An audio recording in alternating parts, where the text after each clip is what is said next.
One of the most in-demand mediums on the planet. For more than 25 years, John Edward has been providing his fans, skeptics and everyone in between with hope, comfort and closure. Now, the psychic best-selling author and more recently social media star has just announced his latest Australian tour. And John Edward joins us live to tell us more. Welcome back to The Morning Show, John. Thank you guys for Hi, having John. me. Always good to see you. This must feel like your second home here in Australia. It does, and it's always so weird to watch like old clips of like various different iterations of where I've been in this journey. What is it that you like about Australia? Because you said any Everything, excuse seriously. to get back here. Honestly, everything. I love the energy. I love the people here. I love the reception that I get when it comes to people wanting to learn about the subject matter. It's a very different vibe. Oh, that's interesting. So a lot of your line of work says you're dealing with a lot of emotions. How heavy does that get? Oh, it gets pretty heavy. Now, 95% of the time, I have the ability to kind of maintain my composure. But there have been some recent experiences where it's been actually really difficult because it wasn't about so much the reading, but about the gratitude or what people have gotten from the subject matter and how it's helped them on their journey.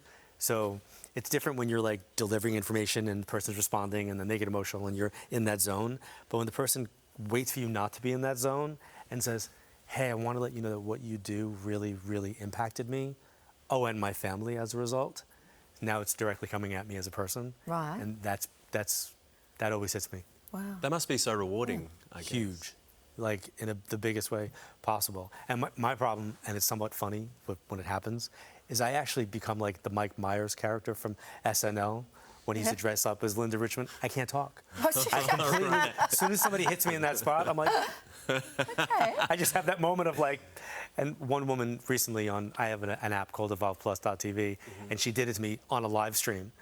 And I can't speak. Like I'm literally in this heartfelt moment and she's like, are you there? And I'm like, my co-host took themselves out of the screen. My daughter took herself out of the screen. And it's just me going, So everyone thinks you've just got internet issues at home. I'm buffering again. Come on, John. I wish. It was really, really powerful. I want to talk about, speaking of the internet, TikTok. You've got a following that's growing and growing there. Has this helped you to connect with people? It's really funny. I said to my kids, I go, what do you know about TikTok? And separately, they were like, we know it's not for you. And I was like, what? It's for kids. I was like, okay. But I had a pull towards it. And when it first became what it became, I was all over it. And now I'm actually a little bit pulled back by it only because there's a lot of people. I did a little, test. In 1 week of being on the road, I came across 84 psychic readings, psychic medium live streams that people were doing on there. And none of them I would encourage people to watch. And it made me go, oh, this is making me uncomfortable. So I feel like, like anything else, we have to be very, very careful. But how do you know that they shouldn't be ones to watch? Like, what is it? How is it that... When you see people like literally saying, when they're asking for all the information in order to make a connection, like any legitimate medium is not going to want any information from you. If I'm doing a live radio show or a live call-in show, I might be like, who are you looking to connect with? And the only reason why I'll ask that is if I don't connect with that person, I connect with somebody else. I want them to get off of thinking about who they want to hear from to focus on what I'm actually getting. So I just tell people, just be careful. Okay. You knew you had an ability as a child and now a father of two. Is it a skill set that your children have inherited? It is, actually. My son is a first-year medical student, and that is his trajectory. My daughter is an actress and singer and dancer.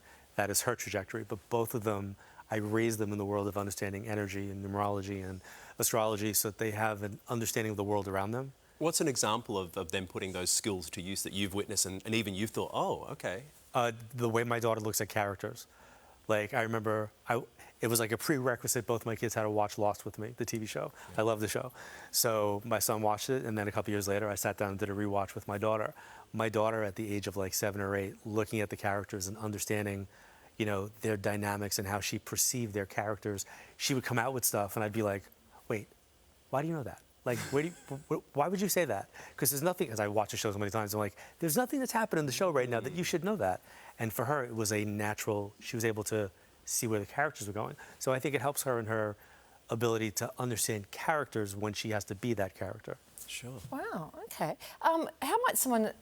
You hear people say, I think I'm psychic. Like, I think I'm psychic. How do people know whether they do have any ability at all? Versus just wishful thinking? No, everybody does. Like, everybody has the ability to be able to utilize their intuition. but I think they have to be careful about understanding what happens when you open that door. There's a process. It's kind of like working out. If you go to the gym and you work out, if you work out incorrectly, you can get hurt, right? So you want to work out with proper form. You want to work out properly. Same thing. You want to develop properly. You want to be able to understand your intuition. Shows in October and November, very exciting. What can we expect in these shows? So this year's going to be a little bit different. Normally I come out and I teach for a lot, and then I give people the opportunity to ask me questions, and then I do readings.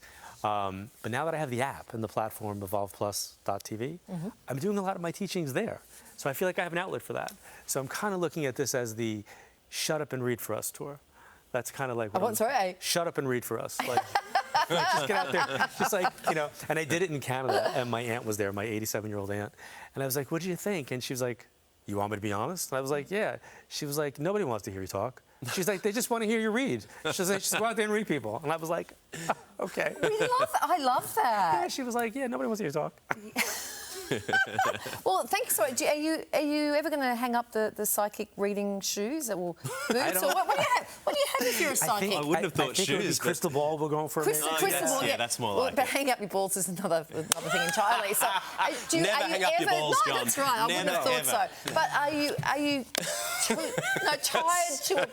Are you? Stay with me here, sir.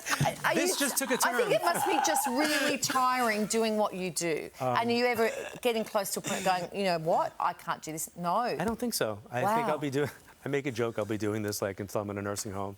You know, and the people are like, oh, there goes Mr. Edward again. Yeah. You know. Yeah. It'd be rich pickings, though, in a nursing home, wouldn't there? Lots of people to read there, wouldn't there? They probably all think they're psychics themselves. True. John, I'd love to give you a see reading, you. John. Yeah, I know, right? October and November. So if you would like to see John Edward live, we'll put all the dates and ticket details over on themorningshow.com.au. Thank you, mate. Soon for